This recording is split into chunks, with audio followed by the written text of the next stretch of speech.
हमको नरपतगंज तलक आना पड़ा।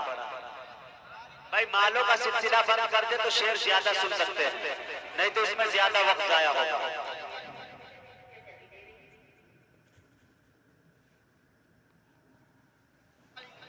प्यार में ये दूरियां थी नहीं, मुझको अपने दिल को समझाना पड़ा, मुझको अपने दिल को समझाना पड़ा।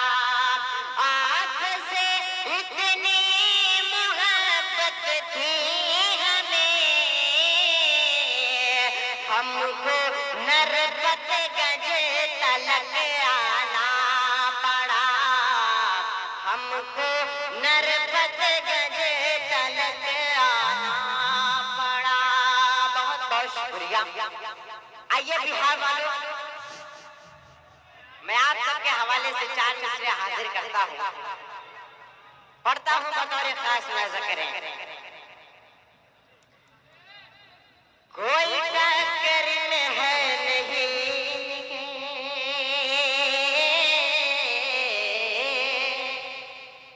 आप सबसे गुजारिश है कि आप सब प्लीज वीडियो बनाना बंद कर दें। अगर आप सब वीडियो बनाएंगे तो तालियां कौन बजाएगा?